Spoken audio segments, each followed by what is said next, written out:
everybody, and hi Nigel. I'm so glad to be beside one of my very good friends on Earth Day.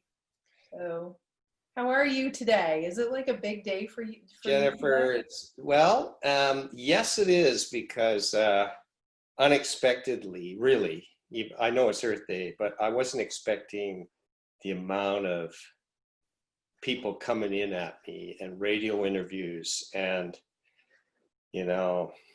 people, but I'd forgotten that it's the 50th anniversary, which is a very big deal.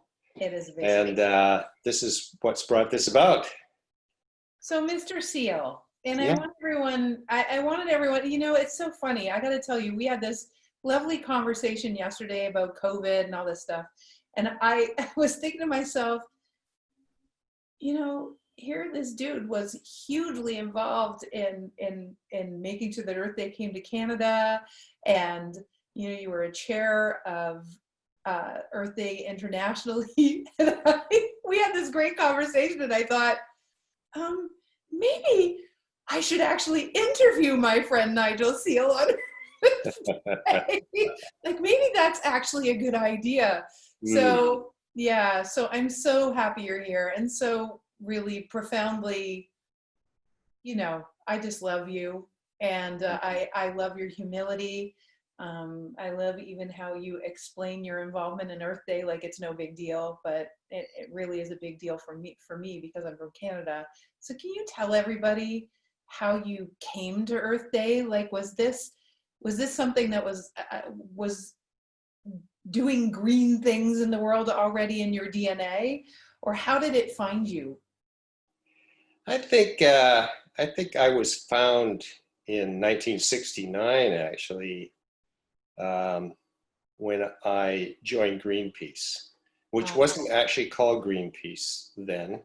It had a different name. A lot of people don't know in the US that Greenpeace was founded and started in Vancouver, British Columbia, Canada. So I do want to get that in, Cool. And it was actually called Don't Make a Wave Committee, which was all about a few people going up in a boat to Amchitka in Alaska to get in the way of an atomic nuclear bomb test. Wow, no That's way. where it started. Yes. And that small little core group came back and then eventually got into, I would say, environment, green things, protests. Yes. Greenpeace was kind of a strident organization way back. Yeah. Earth Firsters came along. They were even more strident. Yes.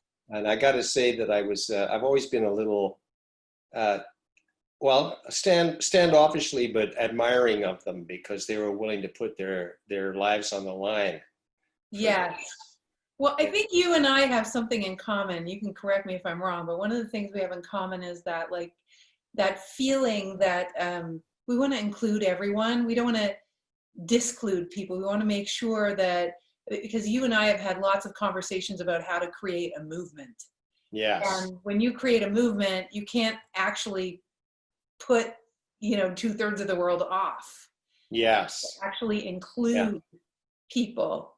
But it has to have a really high attraction factor to it, in the sense of what you're trying to create, to get others to involve themselves and co-create with you, and Earth Day was in 1970 was ostensibly and only a USA event. It didn't spill over hardly anywhere. It did spill over into Canada because I know I did something on Earth Day in 1970. So what do you do on Earth Day now? Like, so you've been involved with, like, you founded Earth Day Canada, and you were an international chair for, well, you say 2 years, but 1 year honorarily and 2 years really for sure. Yes. And so what do you actually do on Earth Day, since you were involved so greatly in bringing it to a whole country? Well, I think where it started is I was actually working, I'd noticed Live Aid in 1987. Yeah. Bob Geldof. Yeah. And I thought, wow, this is an incredible thing that he is doing. A guy who is relatively a nobody, not a huge rock and roll guy, you know. Boomtown Rats wasn't a big band, but Yeah. a guy who had an idea. Yeah. And he even wrote for the Georgia Straight newspaper in Vancouver at one time, where he lived there. Huh. But I think my inspiration to do something sort of was from watching that, because I was heavily involved in the old growth forest debate right here in British Columbia, and watching the forest coming down, and actually going out to Carmanah Valley and hiking in with a friend of mine who kind of discovered, well, not kind of, he did discover the intention of the forestry companies down there, because he's an inveterate hiker. Yeah. And he noticed them putting ribbons around trees. And so he went from there to discovering what company owned or had the rights to do that logging. And then what he did, which was brilliant, it was his idea, not mine, but was to build trails into the Carmanah Valley and invite the public to come and have a look at what these people are planning.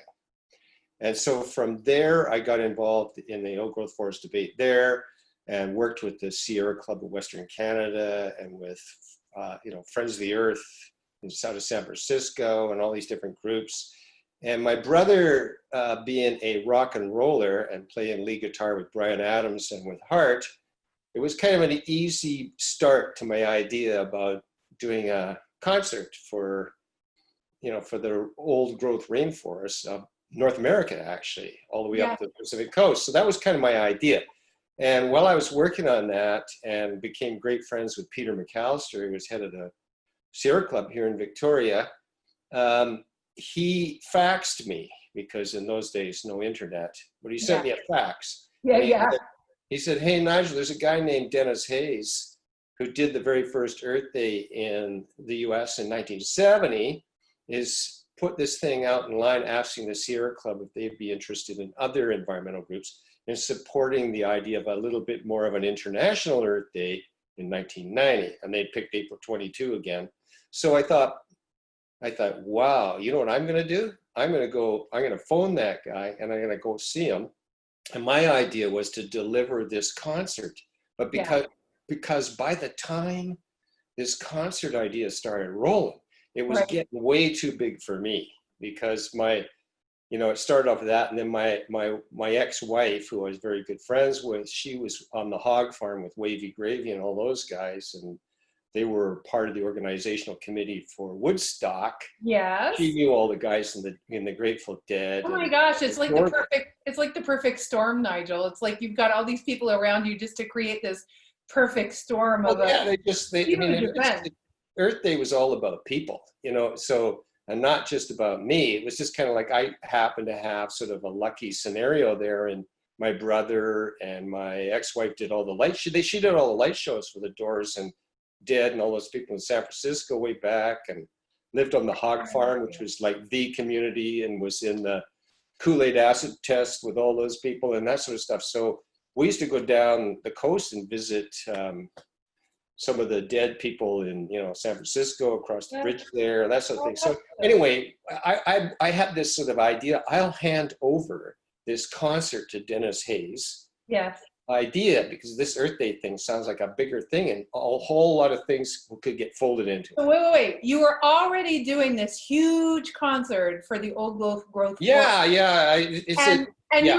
dumped that. You passed it on to someone. I'm not going to say you dumped.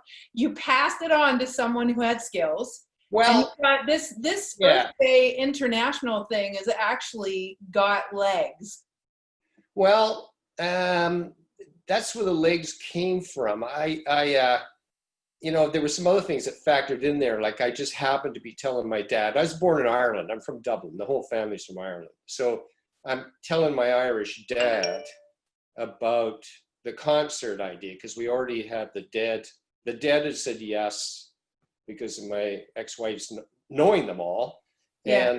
And then through sort of my brother, Bryan Adams, had said yes to it. And then what happened is then I was telling my dad about it, and my dad says to me, with his still slightly Irish accent, he said, have you ever heard of U2, son?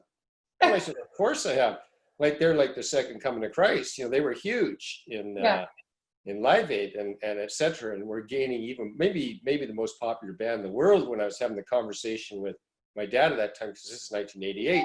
And he says, well, when I go to Dublin, he usually used to stay with my godfather, Nigel Beamish, who I was named after, but their next door neighbor was Joe Clayton of Adam Clayton's mother, lived next door. Oh my gosh. He said my dad was a great pal of hers, and so was my godfather, and they used to go over there all the time. He says, well, matter of fact, he said, I'm going to Ireland soon. He says, why don't you write a letter and ask U2 if they'll join, and I'll give it to Joe Clayton. And that's what happened. And out of the, like, I'm just working on this concert thing. And anyway, what happened is, I'm coming to you, basically. You literally are having everything you need come to you. Oh yeah, it was amazing. It was an amazing period of time. So wait. I want to say something about that, because everyone who's on this page understands this. You know how we always talk about in the Wide Awakening, when you're onto something, when your finger is on the pulse of a wanting, where there's not a venue yet for people to express that desire or that internal passion that they have, but there's nowhere to express it yet, like the Old Growth Rainforest or like Earth Day. All of a sudden, when people are given a venue, it's almost like this magical tipping point happens. And you and I have talked about that around movements, that there's this magical moment where everything comes together. And I know that you felt it with Earth Day. And I want to spend some time talking about what the people listening right now can actually do themselves, what you and I do, and what people can actually do. But there was a tipping point that reached some point around there, right? Yeah. So I'll give you a quick thing about what happened with that. My dad goes off with this letter. Yeah. And I'm not forgotten about it, but I pretty much forgotten about it. And one day my phone goes off, and it's the manager of U2 calling. His last name was McGuinness, not Guinness, but McGuinness. I think Brian McGuinness. Anyway, he phones me. And he says, Joe Clayton gave me this, and whatever Joe Clayton says we have to do. I didn't realize she was the den mother of the band, wherever they went, blah, blah, blah, blah. She was like a big deal. I just figured, okay, she's mom. Well, he says to me, yes, we will play, but I need to know, you've got a good producer. Find a really good production company in British Columbia that can produce this thing. And I'd already talked about using the BC Place Stadium for this concert. If U2 lands, that's what I would want to do, because we would need to. And anyway, it just went from there to yes from them. And then what happens, a guy named Hal Uplinger, who did all of the satellite stuff for Live Aid, he phones me because he says, I hear you've got U2, because they said yes. Subject to a few things, but they just given me a yes. So then he's saying, well, why don't we do a concert in Vancouver, but we also do one in London and New York. So this thing starts taking off. And then as soon as U2 is sort of, the word gets out, well, then what happens is other bands, big bands, start calling, saying, well, we'd support Old Growth Forest, da-da-da-da-da. But most of them really, if you want to know the honest truth, is they want to be on the same stage as U2. That's, it's good for the band. Right, yeah. It's FOMO. And so now does this turn into an Earth Day concert? Well, this does, because what happens is I'm working away on this Earth Day, or on this Old Growth Forest project. Yes. And Peter McAllister, who happened to be at the Sierra Club in headquarters in San Francisco, is a good friend of mine, the Old Growth Forest stuff. He phones me and he says, hey, I got a fax here from Dennis Hayes talking about doing this thing called Earth Day, which happened in 1970, and wants to go a little bit more international. Yeah, and I'm thinking, oh, I can see the power of that. So I thought, well, I'll drive down there and I'll hand over the concert to Dennis. But Dennis, being 10 years older than me and smarter and more time in, and having been heavily involved in the organization of the anti-Vietnam War, Yeah. things, etc. He says to me, well, no, why don't you organize the concert? We'll make it an Earth Day one. And why don't you organize Earth Day in Canada? And why don't you? So what happened, I walk out where he's pushed back my whole deal on me and delegated more to me. Like said, well, why Nice. this whole thing? Well done, Nigel. Well, I don't know. Way to try to be sloughing it off on someone and meanwhile taking on more. Yeah, so I go, yeah, and I went down with my my girlfriend. I had a lady friend at the time. Yeah. We drove down to California together. I think it was, yeah, anyways, Silicon Valley is where I met. But basically, Dennis, when I saw Dennis, Apple had given him a whole huge room. They were already working on Earth Day. Yeah. And so I walked out with that, and then he said, just do Earth Day Canada, and then help me with the international, because we Americans are not very well liked in the world, and no Americans have a beef with Canada. And then I remember him saying, oh, so that's why you were like the rep to take it. yeah, he says, we don't have a beef with Canada. Nobody in the world has a beef with Canada, and people don't like us very much, we Americans, so why don't you do that?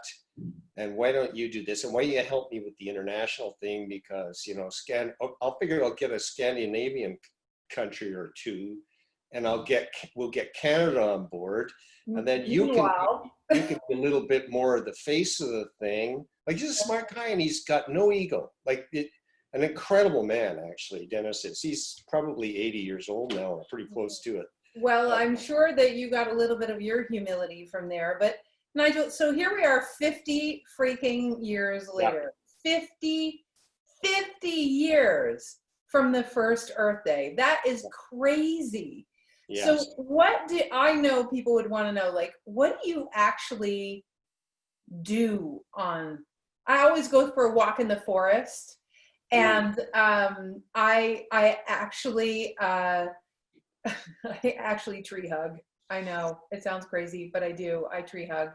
And I usually, that's good. I do too. I plant plants in my garden. Like, it's the day that I plant the plants in my garden, because I always think about the oxygen that gets produced. And I always do posts. So I did this post the other day about the widest, like the biggest in volume tree in the world is in Mexico. It's huge. Yes, I think it's called a Thule tree or something like Thule tree or something like that. Yeah. And I posted it. I must have gotten shared like 400 times. And just imagine the amount of oxygen over the 2,000 years it's been alive that thing has pumped out. Unbelievable. So what do you do? What's your deal? How do you honor this earth, being someone who brought it to Canada and ran it internationally for a couple of years?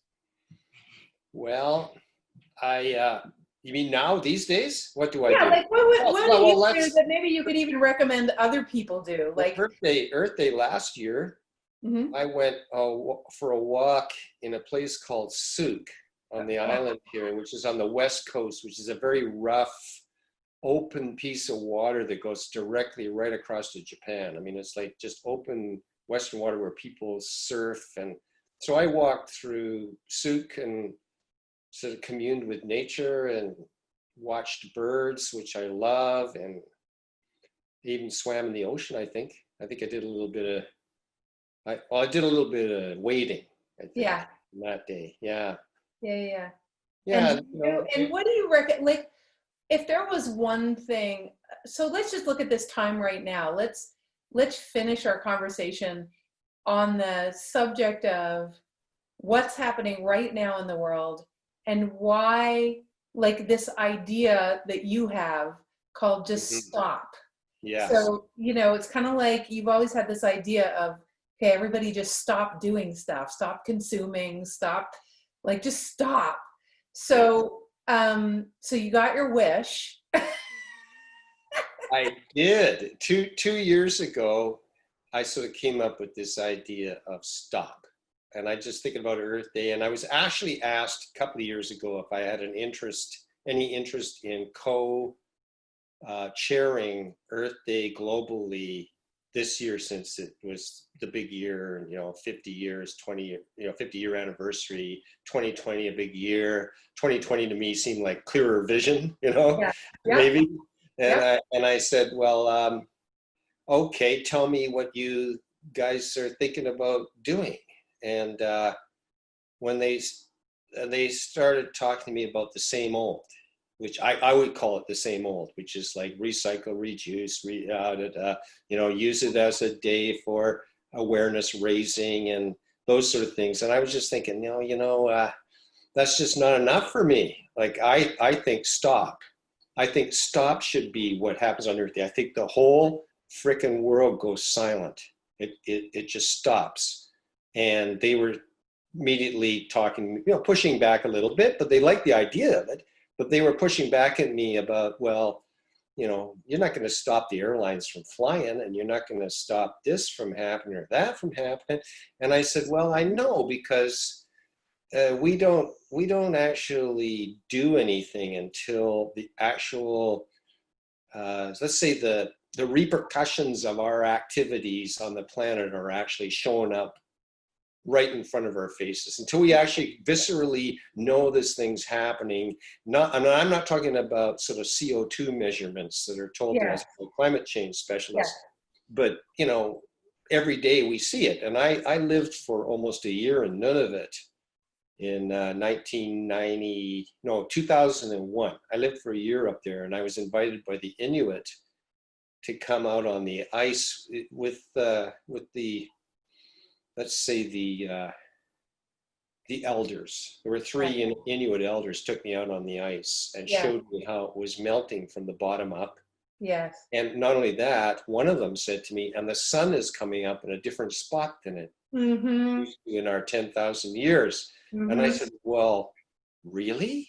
And they said, yes. And I said, well, why do you suppose that would be? And they said, well, we think it's weight of ice. Ice is melting, and it's trillions of tons of it, and therefore it's slipping slightly, and so there's a slight tip to the tilt of the planet.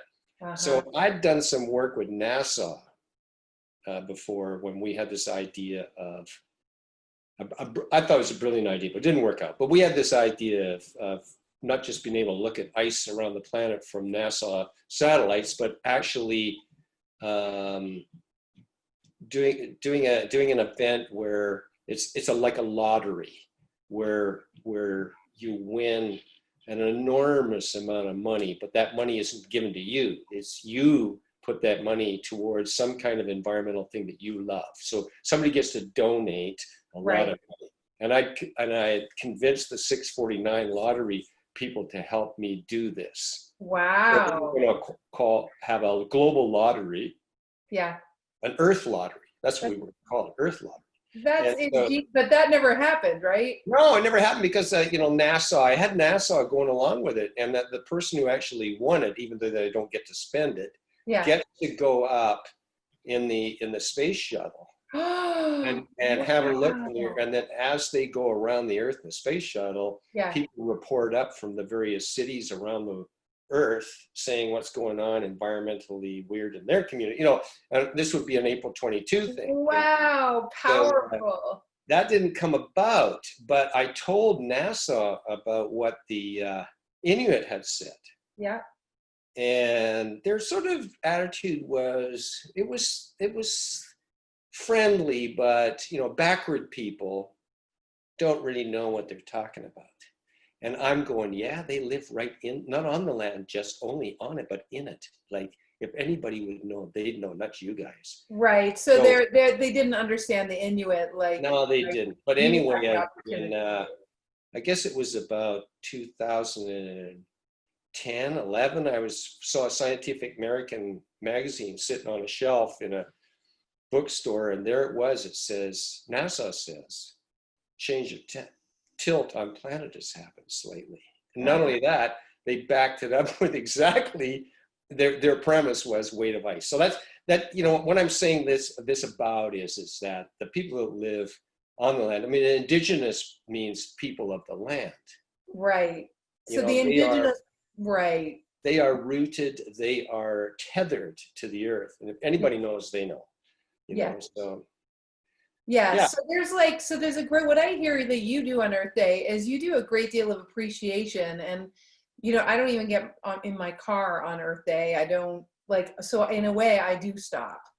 And I love the idea of just stopping, but it's not just stopping. I think, you know, there's one thing that's happening right now that COVID has done. Yes. And I think, we've got Renata from Croatia. We've got Els from, I think, Canada. We got quite a few people here. So one of the things I noticed, and as we wrap this up, I just want to share with everyone, we're with a very special friend of mine out in British Columbia, who I love and adore, who brought Earth Day to Canada and chaired International Earth Day as well. And he, like we're not, it's not really about either of us. This day is really about the earth. So I'm kind of concurring with you. Recycling and reusing and all those things are really wonderful, but there's almost like some big stuff we need to do. And the idea of stop is honoring that there's a crisis coming, which it feels like the crisis is here. Yeah. So you and I had a really powerful conversation yesterday about what we think this time of COVID will do, since that is a nature-created disease. What do you think the message is from Mother Earth? Like, what do you think she's trying to say right now, as you know, as our final conversation for today? I think I'd rather talk about what I think COVID is saying. Oh, please.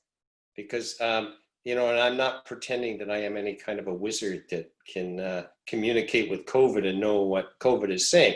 But it's just a conversation. Yeah. So 2 years ago, I was having an interview from NPR New York about Earth Day, and they were asking me, hey, you know. Oh, Els is from the Netherlands, by the way. That's nice. So we've got Croatia, the Netherlands. I know we had Australia. We've had Canada and the United States here. So yeah. Right. So go ahead, Nigel. Yeah. So I brought up the idea of stop in that NPR, you know, interview, and National Public Radio interview, and I said, you know, stop. Like, what about just stop? As many people on Earth Day just stop as possible. You know, I know some things will be impossible to stop, and they probably shouldn't be stopped, like doctors and medicine and those sort of things, but mostly stop. And he said, well, what do you think would have to happen for us to stop?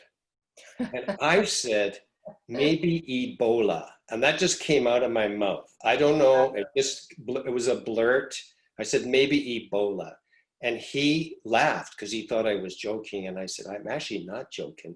This is said with great grief and gravity, that it would take that to stop us, because we're not going to consciously stop. We're not going to consciously change. It's going to take an external force to stop us. And I said, and that's always been my kind of way of looking at things. Like, people don't quit smoking until they get the word from the doctor that you got cancer or something, or, you know, stopping just doesn't happen on a big scale. And so he phoned me about, I guess, 3 weeks ago or so. And he said, man, what you said about Ebola, he said, now it's happened. And I said, you know, and he said, what's wonderful about it? And I said, well, I'll tell you what's wonderful about it is where I live and where I go to visit my lady, which she lives in a much busier part of town, at 6:30 in the morning, the traffic sound outside her window is pretty immense, and big enough that you really shouldn't have your window open, because, you know, and I was getting up the other morning and all I heard were robins singing. Yeah. Not a single car. Yeah. And I said, what's really great about that is I can hear robins singing, but what's even better is robins can hear each other singing. You don't think about that as a human, right? Because we're very human-centric.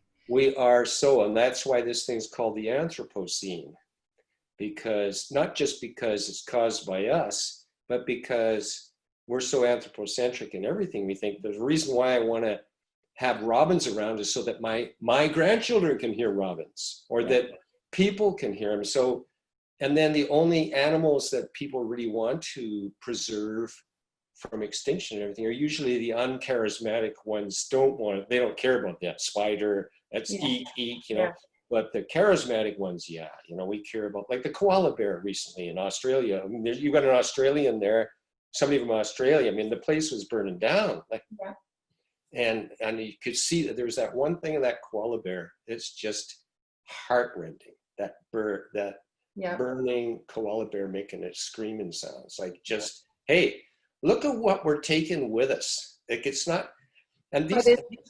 But really, that's just a metaphor for the whole thing. It's all, it is. It's time for, I mean, we're slowing down now. Nigel, you and I had a conversation yesterday about how there is a portion of the population that is not going to want to go back to the noise and the not being still and the not being able to enjoy. And, there's a portion of the population that lives there. And then there's a portion of the population that's sort of in that survival state, not judging. I totally get it. I totally get it. This is a very hard time. But for those of us that can snap ourselves out of that survival state, what, as just some final words from you, what do you think we can do to remember where we're at so that we can continue to act? Well, I think that I think this has allowed us to see collectively what it's like to actually be paused. I'm not going to say stop, but we've been paused here with the expectation that the sort of starting gun of the engine of the economy will start up again, and away we go. And people are talking about, I want things to go back to normal. And what what is normal? I think they just mean the same, business as usual.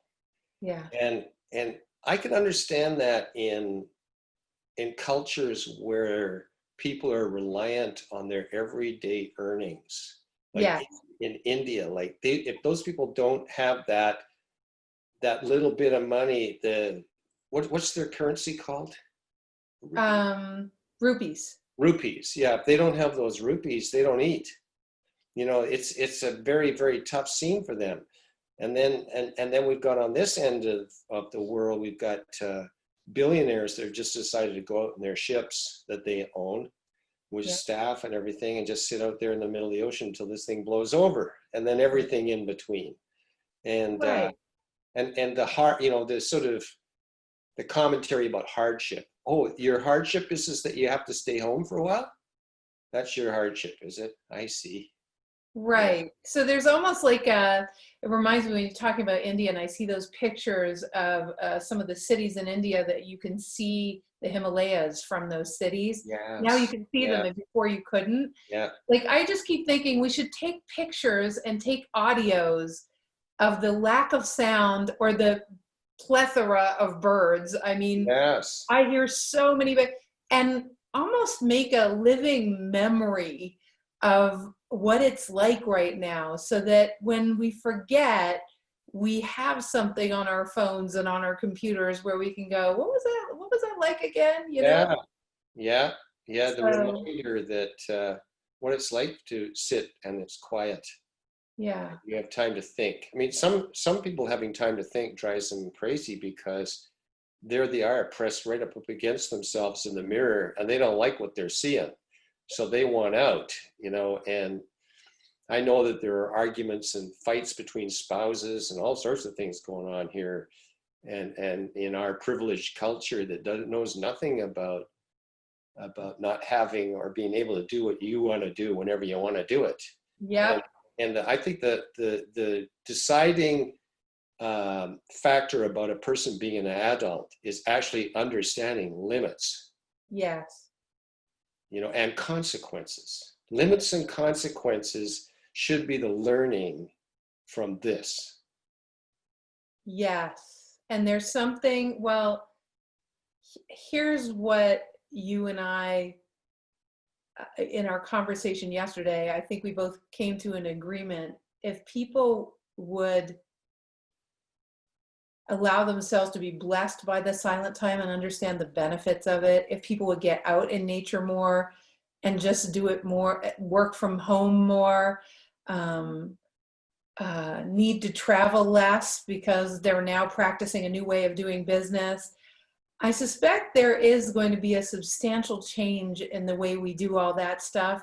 And if that's all that this COVID does, that will be of benefit to Mother Earth. It would just be so much nicer if we did it consciously and not by some crisis that causes us to have to go down this road, right?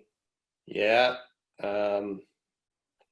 I won't go any further, because if I go any further, I'm just going to get darker on you, and you know me on that one. So I'll leave it right here. Well, all I can tell you, mister, is that I'm just,